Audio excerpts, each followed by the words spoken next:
Test, test.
Online. Oh, yes. Can you see me? Hear me? I don't see them, but they're online. Can you please? Wait, let me put on the microphone. Hello? Can you hear me? Oops. Good morning. I presume that the speakers online can hear and see me. Welcome to this session, last session actually of today, a very intense day here in Trivandrum. Good morning. good afternoon, good evening to the speakers that have joined us. Thank you so much. To start, I would like to give the floor to our Master of Ceremony. Om Amriteshwari Namaha. A warm welcome to all panelists and participants. Thank you very much for joining us today. I want to start by expressing our gratitude to our C20 Chair Amma, Her Holiness Sri Mata Amritanandamayi Devi, for making this event possible. I would like to extend my warm greetings and welcome all our distinguished speakers and guests to this auspicious event. Ladies and gentlemen, welcome to our insightful panel discussion on digital transformation. Today, we embark on a journey to explore the profound impact of technology on our lives and society. Join us as we navigate the ever-evolving digital landscape, examining its challenges, opportunities, and strategies for harnessing its full potential to drive innovation, efficiency, and sustainable growth. I now introduce the moderator for the panel, Dr. Jus Mongs. Dr. Jus Mongs is the Executive Director of Humanitarian Quality Assurance Initiative, Geneva, and lecturer at the University of Geneva. He is a valued advisor and close associate of Amrita Vishwa Vidyapeetham, with a long-standing relationship to the institution. As a distinguished member of the advisory board for the Amrita School of Sustainable Development, he plays a crucial role in guiding its strategic directions. Currently, Dr. Mongs serves as the Executive Director of the Humanitarian Quality Assurance Initiative, and a renowned agency specializing in quality assurance and certification for the humanitarian and development sectors. Previously, he held the position of Executive Director at an esteemed international education policy think tank located at the Graduate Institute in Geneva.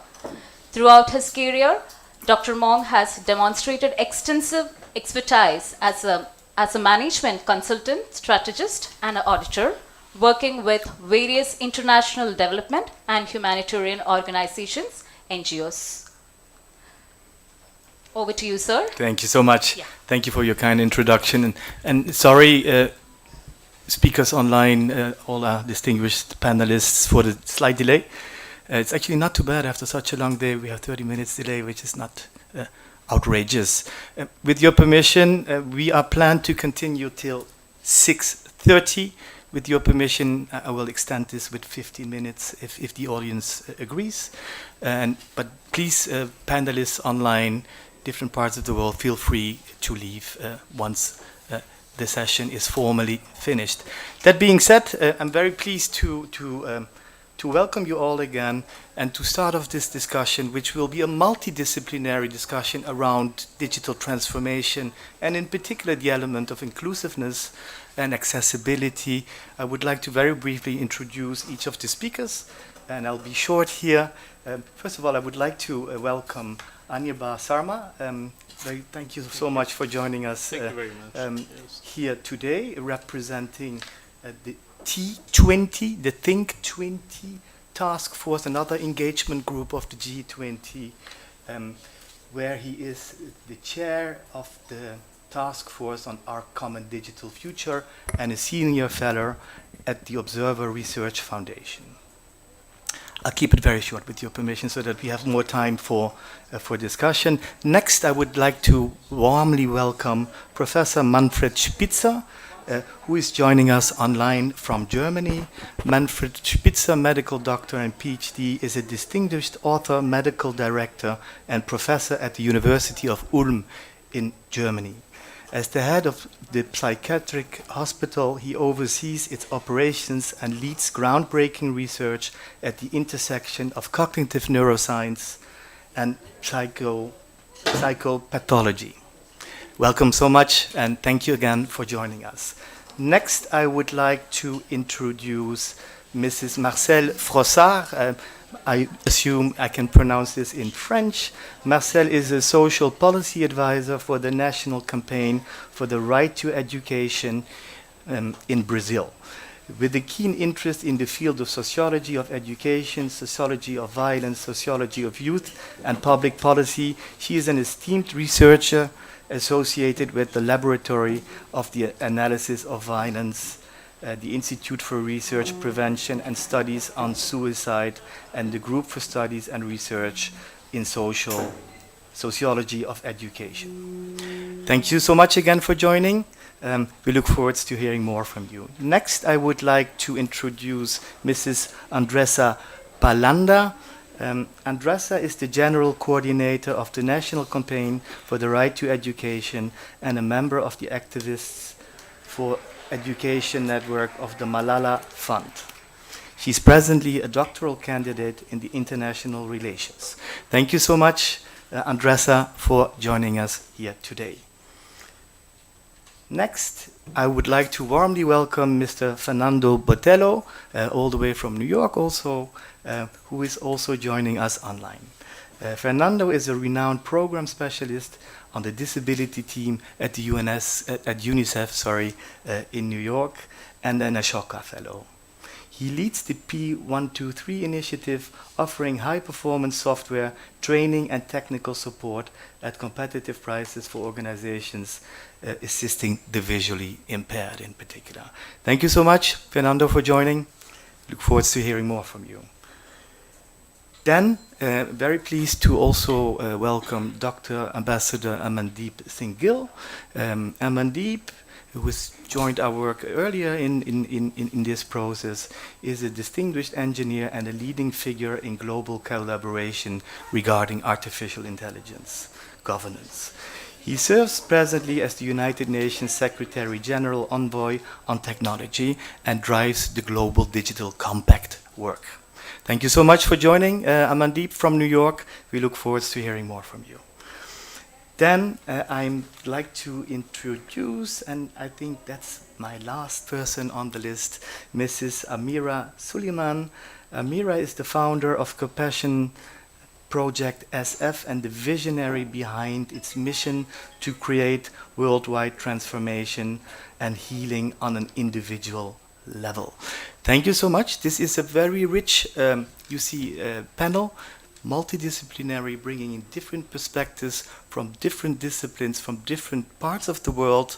And I'm very pleased to open this discussion by inviting each of the panelists to provide a brief introduction in the order of 5 minutes, focusing in particular on the key challenges that you see in this huge space of digital transformation, in terms of recommendations that C20 may put forward, taking in particular into consideration, as we have seen it today, that the issue of accessibility, inclusiveness, and value-driven approaches towards digital transformation guide our work, or have been guiding our work, under the inspiration of our C20 chair, Sri Amrita Nandamayi Devi. So the floor will be for yours, and I think it will be nice to start with an Indian perspective, and then we go around the table as we go. But before we do that, just allow me 2 minutes introductory remarks on the backdrop of our work, and may I ask the next slide, and I'll be very short here. I think you have to do that manually.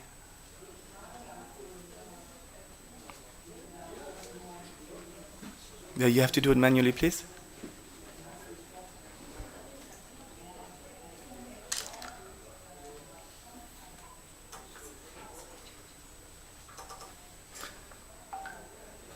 Well,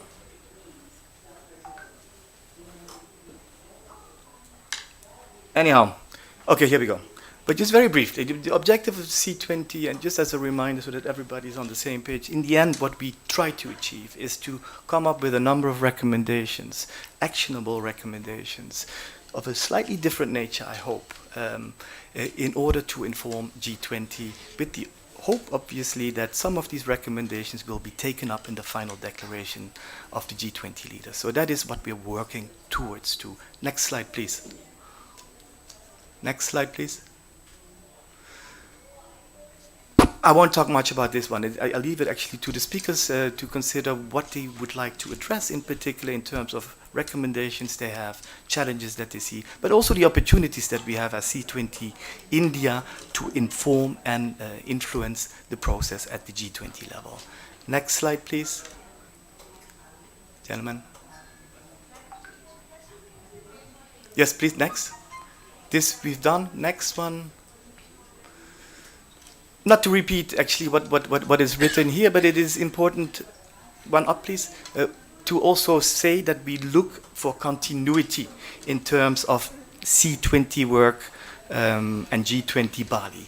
As you well know, last year's G20 chair presidency was with Indonesia. This year it is India. Next year it will be Brazil. And then it will be South Africa. So we have 4 countries from, with your permission, of the Global South that can inform this process, and in particular also have a look from the Global South in terms of informing the discussions at G20. So this is also a rather unique opportunity. We'll not repeat what is written here, but there was a strong statement already in Bali around inclusiveness and digital transformation. Next slide, please. So what we're looking for in particular, I said that, and I don't want to repeat myself, we look in particular at inclusiveness, digital divide. I mean, it's an old theme, but still very useful, important. Primacy of human agency and capabilities, and also see to what extent principle of value or compassion-based perspectives can inform the public policy space for the definition of our digital futures. This is something that inspires us, and we hope to work towards these objectives. Next slide, and then I will stop. And I will not give you the detail at this point of the recommendations as they stand. It's quite a lot of words that's quite wordy at this point, but just to highlight the 6 areas where we seek to develop recommendations. It resonates with what I just said: human-centered design, compassion, value-driven approaches. Platform development, of course, as you know, our working group covers both education and digital transformation, but there's many bridges between the 2 topics, and which we integrate here. So we also look at ways to harness digital technology for the benefit of education for all. Another aspect is monitoring technology, ethical rules. Big debate, long-going debate. Many different ethical regulations are being proposed. But one aspect that we want to stress, in particular in terms of our youngsters, is to instill a sense of digital hygiene. You know, to be able to responsibly use technology and to be aware of also the way things can go wrong with digital technology, if we think about fake news and other things. Accessibility, an important aspect. Teacher training resonates with our objectives in education. How can we empower teachers to become teachers in the digital era? Digital literacy is de facto part of education today. But it also includes the parents, which should probably also at some point be involved. And finally, collaboration and cooperation. We actively seek to promote collaboration amongst C20 countries, but also we seek to inform ongoing processes, in particular the Global Digital Compact, which I mentioned earlier, but also the work that is taking place at G20. And I think I've already spoken far too much. With this being said, I would like to start with you. Anirban, and thanks again for joining. The floor is yours. Thank you very much. 5 to 6 minutes. Yeah, 5 to 6 minutes. I won't overshoot my time.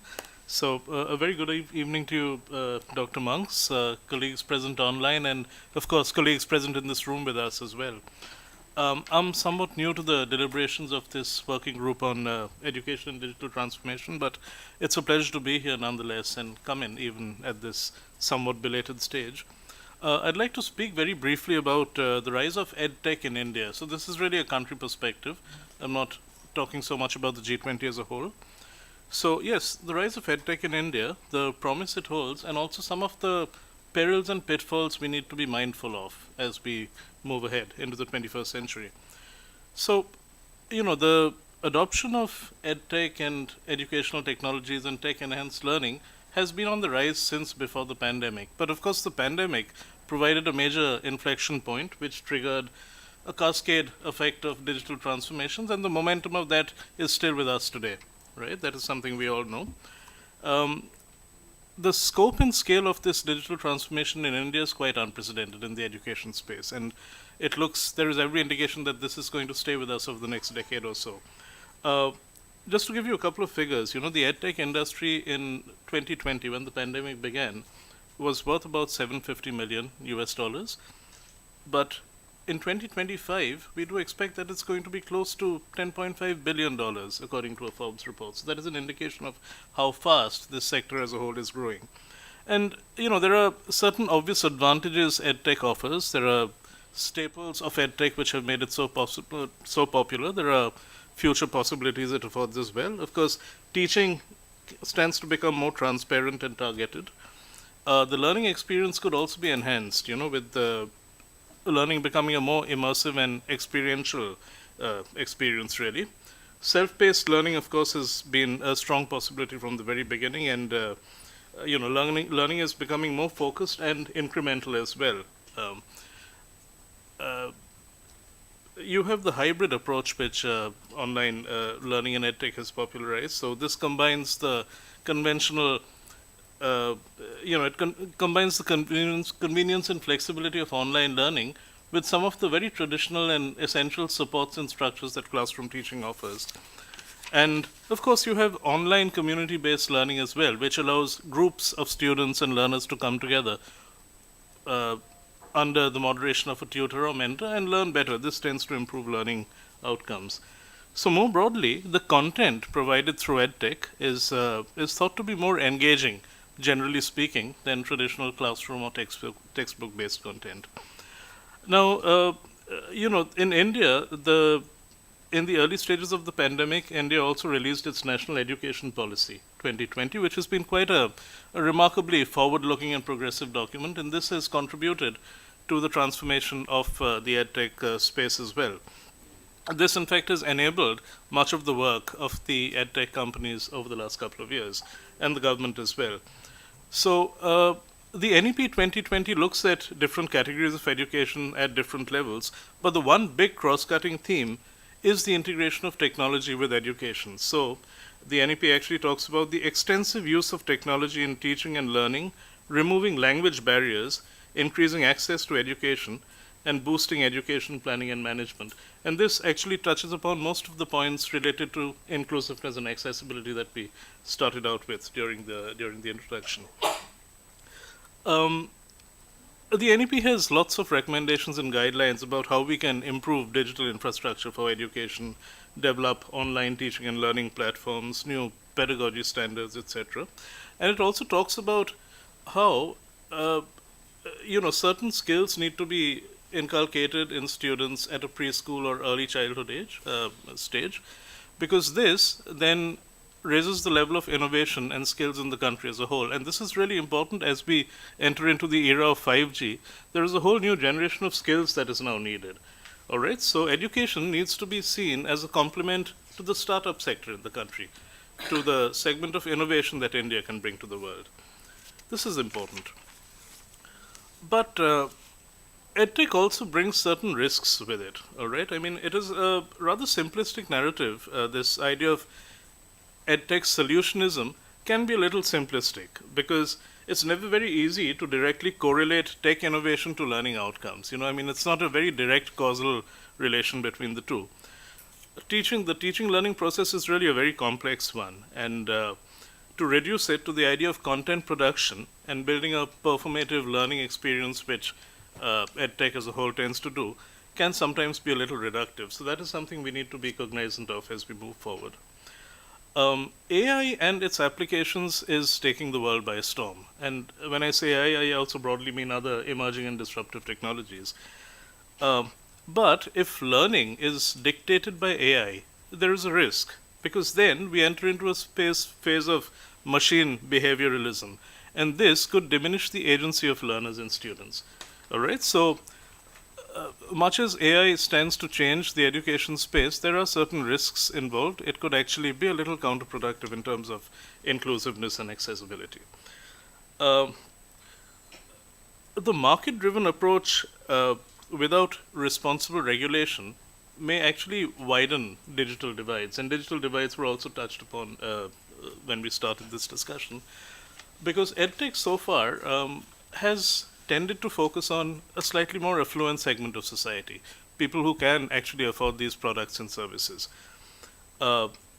If this is left purely to the market, the divide between those learners who have access to these technologies and those who don't stands to widen in the days ahead. So this is something, again, we need to try and address through regulation, right? But it's not just agency which stands to be diminished sometimes for learners. It is also the idea of autonomy and privacy. And privacy is a rather key issue here, because edtech platforms are aggregating and collecting data on a scale that was never done before, right?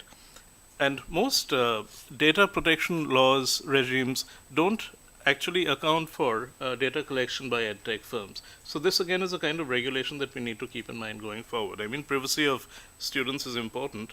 And in some parts of the world, in fact, there are slightly troubling trends where you find edtech platforms actually recording biometric data of students. I mean, in order to gauge their mood, their efficiency at work, their ability to do homework, heartbeats are recorded, retinal movements are recorded.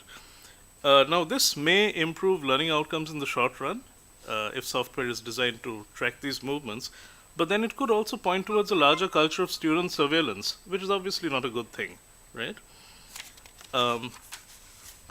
There are two last points I'd like to make. One is about content. It's very important that content is designed specifically with age groups in mind. So, I mean, people should not be exposed to inappropriate content. That is a serious problem. And finally, there is the issue of contact. When you have things like online community-based learning, cyberbullying becomes a real risk. Are you actually being exposed to antisocial elements? Are you being bullied in those groups by your peers? So, children, these types of edtech platforms also do put children at risk sometimes. So this is something we need to keep in mind and be cognizant of. And I think, integrating these frameworks into edtech governance going forward is probably going to help make the future of education a little more inclusive, accessible, and equitable. Thank you so much, Aniba. May I ask you if you would have one recommendation in particular that you would like to suggest? Which one would that be, if that question is appropriate? Yes, regulation around, yes, yeah? Regulation around platforms such that data is protected, identities remain secure, content is age appropriate, and contact with peers takes place in a controlled environment. That's how I would. Thank you so much. The team has taken note of this. Thank you so much. May I now move to the other side, the international perspective, and then we'll mix in the other perspectives as we go. Ambassador Gill, thank you so much again for joining us. The second time already. You were with us at the very beginning, and you're coming in again towards the end of our process. We still have a lot of work. May I ask you to share your thoughts, your recommendations as you see our work unfold, and in particular also stress the opportunities that we see or that you see for C20 in the particular context that we have sketched out. The floor is yours, Amandeep. Thank you so much. Thank you very much, Joost.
Thank you so much, Amandeep. Very inspiring. Recording in progress. Oh, the recording is in progress now. Thank you so much. And we do hope that we will be able to carry the voice of this work of C20, India, but also Brazil, to New York in September next year. So we do hope that we will be able to provide this powerful voice of civil society in these discussions. So thank you again for joining. I wish you a wonderful day in New York. Let me move to another part of the world, and I'm very pleased to have two representatives of Brazil. And I would like to ask Marcel Frossard, if I pronounce this correctly, and if you are indeed online with us here, to share your thoughts on the topics that we've been discussing. Is Marcel online? I don't know, actually. I'm looking at the team. I don't think so. Then I still have the opportunity to move to another Brazilian participant. Hopefully, Andressa Balanda is with us, ready to share some of your thoughts. Do we have Andressa? Okay. Well, be happy to continue with you, Fernando. Also calling. We go back to America. We go back to America, but from a very different point of view, a UNICEF perspective, in particular in relation to its policies, its strategy, in relation to disability. Some people prefer the word actually inclusiveness rather than disability. Very happy that you were able to join. We had a number of discussions with UNICEF, both in Geneva and in New York. Very pleased to have you with us. And I would like to give you the floor to share some of your thoughts from your point of view on this important topic of digital transformation and the opportunity that we have as C20 to inform global policy here. The floor is yours. Thank you so much. Yeah. Thank you. It's a pleasure and an honor.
Well, Fernando, it's an honor to have you here with us. So thank you so much for taking the time.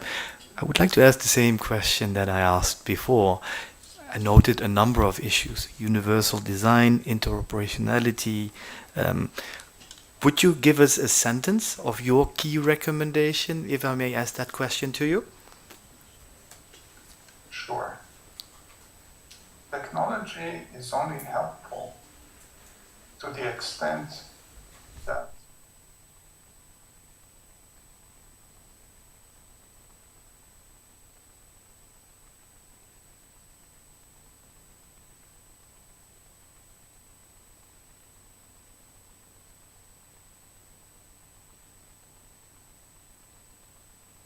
Thank you so much. Not questioning the extent of realism of such a recommendation, but I think it is a valuable direction that we as C20 India can stress. I think this is also our role. If we want to bring out a different voice, I think we shouldn't shy away for being ambitious, maybe even idealistic to some extent. So be happy to take this on, Fernando. Thank you so much again for taking your time, for sharing your insights with us all the way from New York. Last but not least, we have, as we would say in French, invité surprise, a surprise guest in Tariq Rashad, who is a long-standing advisor and friend. I think since more 5 or 6 years, we've been meeting regularly, Tariq, in terms of engaging with Amrita, being both very much inspired by the work that Amrita is doing under the guidance of Ama. Thank you for joining. This is a different part of the world. You are from Egypt, but at the moment you are in Malawi. So I'm very happy to have a voice from that part of the world as well. So thanks again for joining, Tariq. And sorry that we didn't include you in the official listing and reading of the CVs. But the floor is yours if you want to say a few words about yourself. But in particular, we would very much like to benefit from your insights on this topic, because I know this is something you work on extensively. Tariq, the floor is yours.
No, no. Yeah, I know you often speak very fast because you have many things to say. But thank you so much for sharing these insights. I like this differentiation between the hard and the soft component of this whole debate.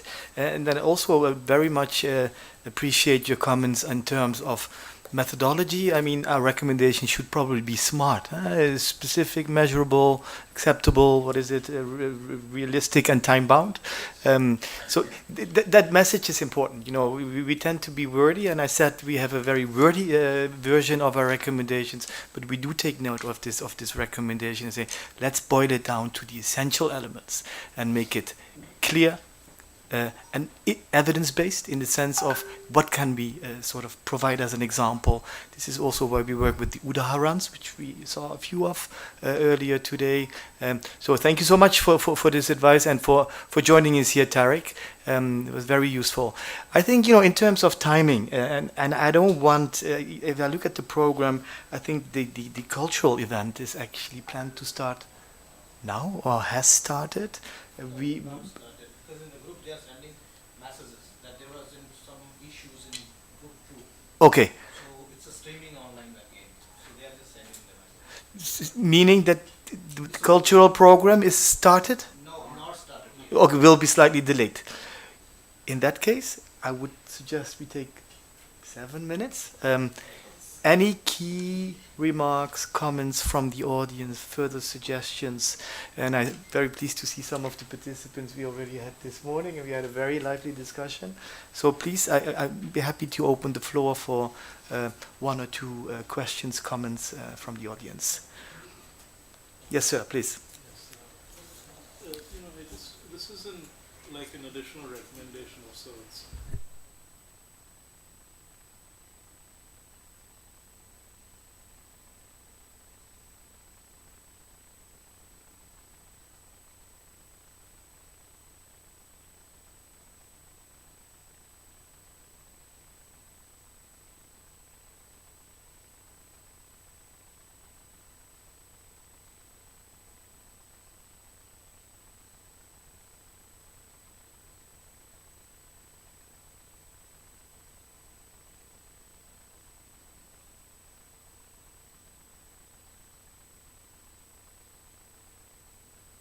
All about the finance of sorry? They have messages in the box. They can't hear. Maybe your microphone was not on. Is it fine now? Can you hear us? It's okay, yeah. Fernando? Yes? Terry, can you hear us? Do we need to repeat the comment that was made? Please? Yeah, very briefly, yeah. Yeah, Tariq, I was just saying that, you know, as a mechanism for financing innovation in education, we might need to look at the idea of development impact bonds a little more closely, all right? There are about 235 DIBs in operation in the world today, but only about 37 of them pertain to education. But some of them have been pretty successful nonetheless in achieving these outcome-based... so, you know, I mean, this is really about outcome-based financing. And we might need to look at that more closely for education. Tarek, I can't hear you. We can't hear you very well. Come closer to the microphone, please. This is great because I think this is what the key here for lobby for policy and let the policymaker embrace this. I think to have the tangible instead of generic, utopian reality. Just give the number like the dollar will lead to this, and this is a return of investment. So they know that really dollar investment is worth investment, and really it will save in the future. For future generation in different, aspects. So this is great. Thank you. Thank you. I know that this issue of return on investment is an important one, and which is one of the key recommendations actually you often see in many fora. We do acknowledge that, but we try to go a little bit different. But we do take this into account. The whole financial aspect, actually, we didn't cover it today. I mean, it's part of our work. It's a cross-cutting theme for all of C20's work, but we didn't specifically address that today. Any other comments, questions? Yes. Can I see the hands raised? I see 2 hands here, 3, 4. Then you each have 1 minute, okay? So you can start.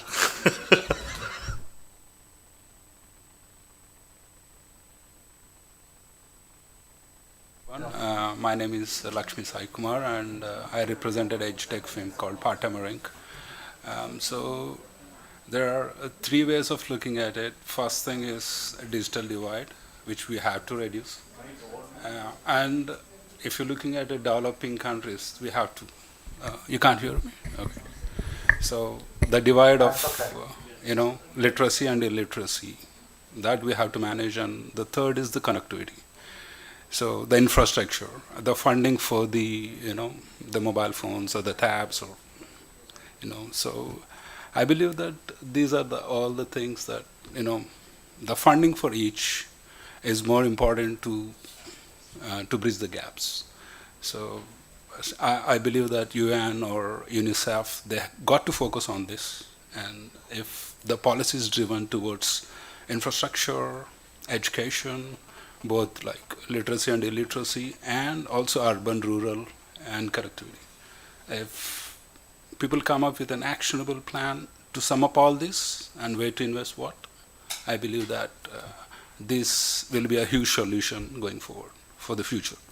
So maybe like something like putting up in a primary school a very good hub which involves a digital classroom where probably they will have access to tabs, and it can be a CSR activity so I believe this will solve major problems, and this will educate the world and empower the world. Thank you so much. Thank you for the practical suggestion. Actually, I see that Marcel from Brazil just joined us.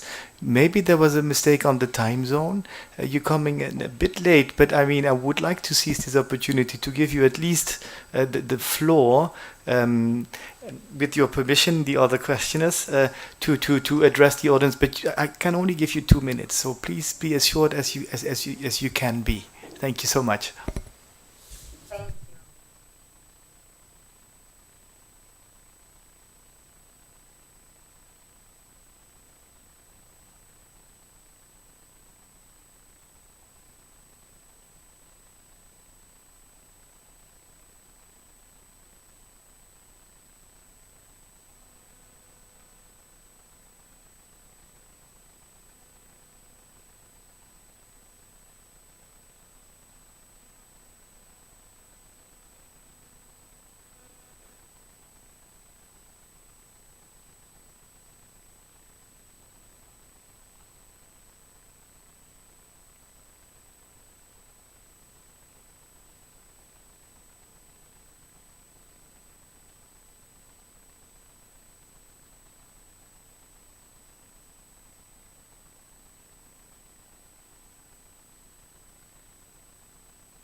It happens all the time with me, the time zone confusion. I'm really, really bad at this.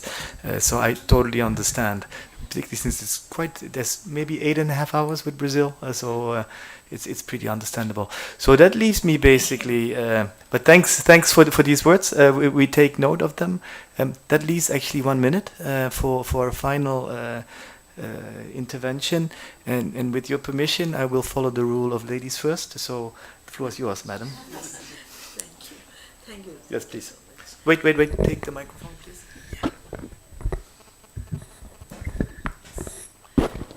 Yeah, here we spoke about the inclusion of AI, artificial intelligence, even in teaching school by you. But my suggestion is, you spoke about the risk of that also. Risk factor also. But AI, if you want to includes artificial intelligence in school teaching, school-based teaching, it should be related to content. Suppose in the 9th standard, there is a subject. That subject you can teach through artificial intelligence. You cannot use artificial AI in a separate topic. Each and every lessons, each and every content topics, you can include artificial intelligence. Otherwise, people may think that artificial intelligence is a separate subject. No, it is not at all a separate. It has no relevance in the field of education. You can relate with the content. Then machine learning.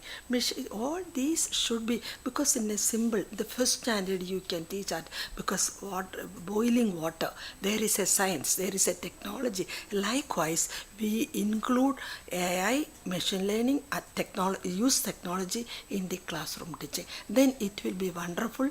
This digital transformation will be wonderful. It will reach every nook and corner of the globe if you take in such a way. Thank you. This is my suggestion. Thank you so much, ma'am.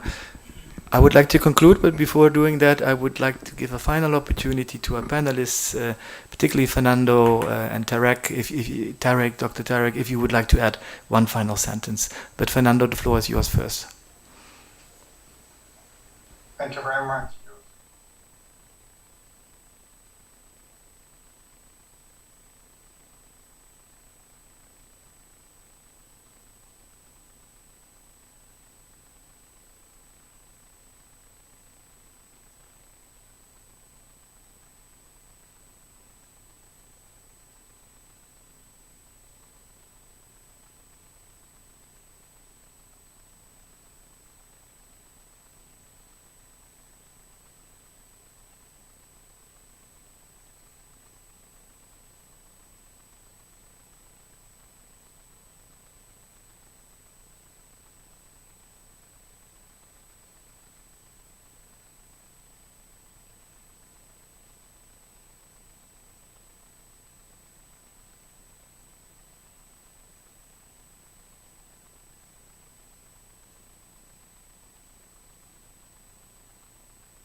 Thank you for these final words, Tarek, and then I'll conclude. If you want to add something. I actually have a recommendation on a specific policy. I think all the policy recommendations that have been discussed, have been proposed are amazing. The only recommendation I would add is the way the policy is communicated. So, if, for example, we talk about building C20 common, for what? What is the outcome of this? So that the policy, I think this is a key, for all the recommendations. Providing digital solution for accessibility, for what? And for what? And I hope I'm going. Can you hear me? Yeah, I hope I kind of got frozen for a second. No, you're fine. We hear you. Yeah. Yeah. So basically, any of the recommendation patient strengthening digital accessibility. So this is the future. This is the outcome of this. I think in the same policy, I provide a sort of a small reflection of what will happen if you do this. That would be great. So the policymaker can understand and adapt this and basically embrace it as their own kind of good recommendation. On problem. So noted, Dr. Tarek. With that, I would like to conclude, and I'm sorry, I apologize for not being able to give the floor to all. I think this was a very rich discussion. I would like to thank each and every one of you for attending this meeting, and in particular also our panelists for taking the time on this Saturday morning in different parts of the world, and to our friend from T20 for joining us, making the effort to come here. It was a privilege, and we do hope that we'll be able to engage further on this. That being said, thank you so much. Hopefully we'll all enjoy the cultural program now. So that it's been a long day, and it's been a very successful day. Thank you so much.